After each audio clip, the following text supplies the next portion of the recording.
High study సెంటర్కి స్వాగతం.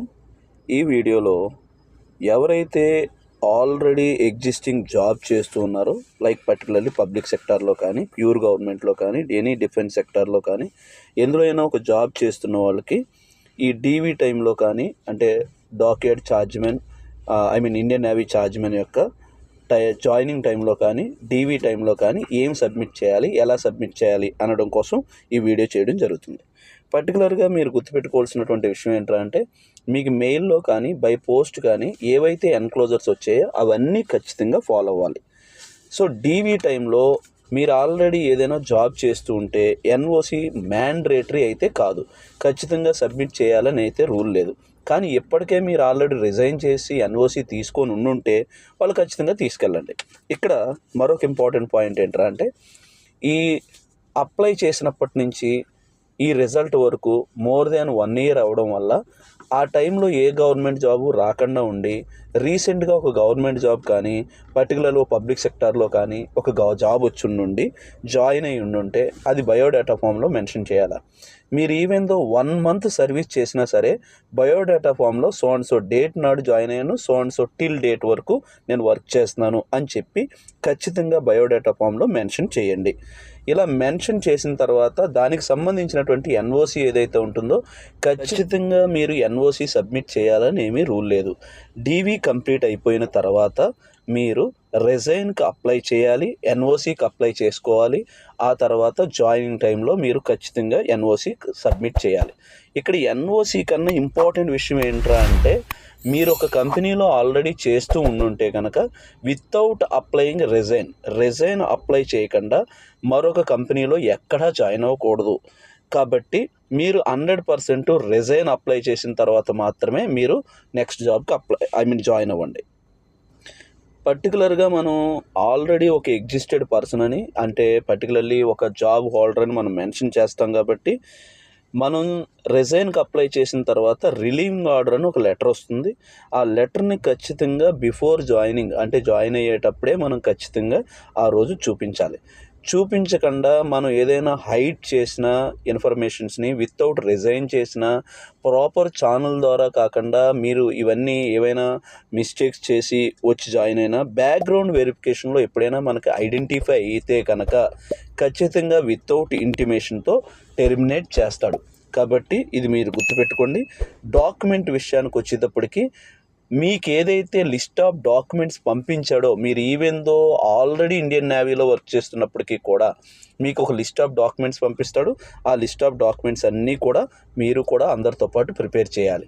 Including like medical form అని, అటెస్టేషన్ ఫామ్ అని, బయోడేటా ఫామ్ అని, ఇవన్నీ కూడా మీరు కూడా అప్లికేబుల్. ఇది గుర్తుపెట్టుకోండి. కాకపోతే ఎన్ఓసి డీవీ టైంలో అవసరం లేదు, జాయినింగ్ టైంలో కావాలి. ఇప్పుడు మనం పీవీసీ చేయించుకోమని అంటారు. ఎవరైతే ఎగ్జిస్టింగ్ ఎంప్లాయీ ఉన్నారో, ఎగ్జిస్టింగ్ ఎంప్లాయీస్ మనం పీవీసీ ఓన్గా సెల్ఫ్ పీవీసీ చేయించుకున్నప్పుడు, for example a job holder కాదు అని అనుకోండి, వాడు జస్ట్ స్టూడెంట్ అని రాస్తాడు ఆక్యుపేషన్ దగ్గర. ఆల్రెడీ మీరు ఎగ్జిస్టింగ్ ఎంప్లాయీ అయితే కనుక పీవీసీ చేస్తున్నప్పుడు, మీరు పబ్లిక్ సెక్టార్లో వర్క్ చేస్తూ ఉంటే నేను పిఎస్యూలో వర్క్ చేస్తున్నానని, లేదా ఆల్రెడీ మీరు పర్టికులర్లీ ఇండియన్ నేవీలో వర్క్ చేస్తూ ఉంటే ఇండియన్ నేవీ అని, పీవీసీ మీరు ఏదైతే సెల్ఫ్ పీవీసీని ప్రిపేర్ చేస్తారో ఆ పీవీసీలో మాత్రం ఫాల్స్ ఇన్ఫర్మేషన్ ఎట్టి పరిస్థితుల్లోనూ ఇవ్వకండి. అంటే రీసెంట్గానే జాయిన్ అయ్యాను, 1 month బ్యాకే జాయిన్ అయ్యాను, 2 months బ్యాకే జాయిన్ అయ్యాను, పర్వాలేదు అని చెప్పి మీరు ఆ పీవీసీలో స్టిల్ స్టూడెంట్ అని మెన్షన్ చేయొద్దు. సో కంప్లీట్గా మీరు ఎందులో వర్క్ చేస్తున్నారో ఆ వర్క్ గురించి పర్టికులర్గా మెన్షన్ చేసి మాత్రమే పీవీసీ తీసుకోండి. సో దెన్ డీవీ టైంలో మాత్రం పీవీసీకి ఈ విధంగానే తీసుకోండి. వేరేజ్ జాయినింగ్ టైంకి వచ్చేటప్పటికి ఎన్ఓసి కంప్లీట్గా తీసుకొని అప్పుడు జాయిన్ అవ్వండి. Thank you. Hello and welcome to I Study Centre. आज की इस वीडियो पे हम लोग एक नया क्वेश्चंस के दौरान पे हम लोग नया वीडियो बना रहे हैं।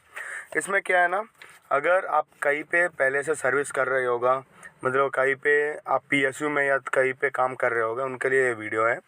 पहली बात, अगर आप कहीं पे भी जॉब कर रहे हो उनके लिए डॉक्यूमेंट्स मैंडेटरी है, मतलब अभी जो दिए हुआ डीवी का डॉक्यूमेंट्स मैंडेटरी है कि नहीं करके हम लोग को बहुत ज़्यादा मैसेज आ रखी है। उसके ऊपर हम लोग ये बोलना चाह रहा हूँ कि आप इर्रेस्पेक्टिव ऑफ आप जॉब कर रहे हो कि नहीं, उसका ऊपर कभी भी डिपेंड नहीं होना है।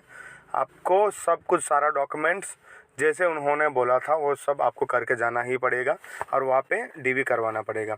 और इसमें पर्सनली ये मेंशन नहीं किया कि पीवीसी ज़रूरी है या नहीं करके, पर आप पीवीसी को भी लेके जाइए साथ ही साथ। और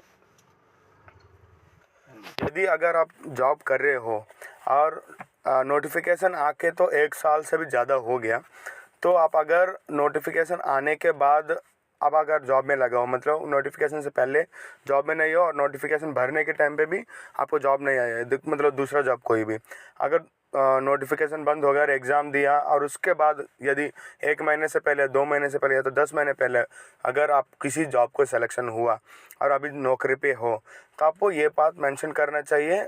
अटेस्टेशन में फॉर्म में भी लिखा रहेगा और बायोडाटा फॉर्म में भी, क्योंकि ये फॉल्स मतलब ये सही इन्फॉर्मेशन जब भी दे रहे हो उनको देना ही चाहिए, ताकि अगर आप रिलीविंग ऑर्डर के लिए मतलब कि रिज़ाइन जब करोगे ना, जब एग्ज़ाम के लिए मतलब कि जॉइनिंग यहाँ पे जॉइनिंग के लिए, तो रिज़ाइनिंग टाइम पे अगर वहाँ पे प्रोसेस जल्दी नहीं हो पाया यदि, तो आप एक्सटेंशन मांगने के लिए पहले ही इसको मेंशन करना ज़रूरी पड़ता है, क्योंकि आपका फ़ाइल एक बार आप डीवी करने के लिए आ गया, आपका फ़ाइल बना हुआ रहेगा, आपका फ़ाइल में हर डॉक्यूमेंट जाता रहेगा, ठीक है। तो इसके ऊपर आप वो डिपेंडेंट करके ही आपको रिलीविंग ऑर्डर का मतलब जॉइन ऑफ डेटिंग का एक्सटेंशन कर दिया जाएगा ज़्यादा से ज़्यादा। तो पॉइंट ये है कि आप जब बायोडाटा फॉर्म भर रहे हो और अटेस्टेशन फॉर्म में भी अगर उसमें मेंशन किया कि whether you are in service in PSUs और समथिंग एल्स, कब से कब तक, मतलब फ्रॉम उस डेट टू उस डेट, मतलब सब कुछ दिया हुआ है उसमें, आप मेंशन कर दीजिएगा कि उस डेट पे आप किस डेट पे जॉइनिंग हुआ। यदि आप अगर अभी भी सर्विस में हो डीबी के टाइम में भी, तो टिल डेट लिख दीजिएगा और उसमें मेंशन कर दीजिएगा आप कौन सा नौकरी पे है। ज़्यादा से ज़्यादा रिजिग्नेशन का इश्यूज़ ये होता है, अगर आप जब भी रिज़ाइन कर रहे हो तो 1 मंथ नोटिस सर्व करना ज़रूरी होता है। तो 1 मंथ नोटिस सर्व करने के टाइम पे अगर लेट जॉइनिंग हो गया तो आपको एक्सटेंशन चाहिए, तो इसकी वजह से आप रिजाइनिंग ऑर्डर का मेल्स भेज करके आप एक्सटेंशन ले सकते हो। और पहली बात यह है कि और आप पहले एक नौकरी पे हो, दूसरा नौकरी पे जाने के लिए जहाँ पे आपने रिज़ाइन कर दिया, रिज़ाइन के बाद आपको एक रिलीविंग ऑर्डर देगा, उसी को पा करके आप पीछे आना और ये इस जॉब में मतलब जो नया जॉब है उसमें जॉइनिंग करना है। क्योंकि अगर यदि आपने रिज़ाइन कर दिया, वहाँ से रिलीविंग ऑर्डर नहीं किया है, रिलीविंग ऑर्डर नहीं मंगाया, तो आपको ये बात में दिक्कत हो जाएगा, क्योंकि आपने एक्सटेंशन लिया। यदि एक्सटेंशन भी नहीं लिया तो रिलीविंग ऑर्डर में ये मेंशन कर दिया जाएगा he was resigned and he was relieved from this service on this date करके एक मेंशन किया जाएगा, मतलब उस डेट पे आपने जॉब को छोड़ रखा है करके।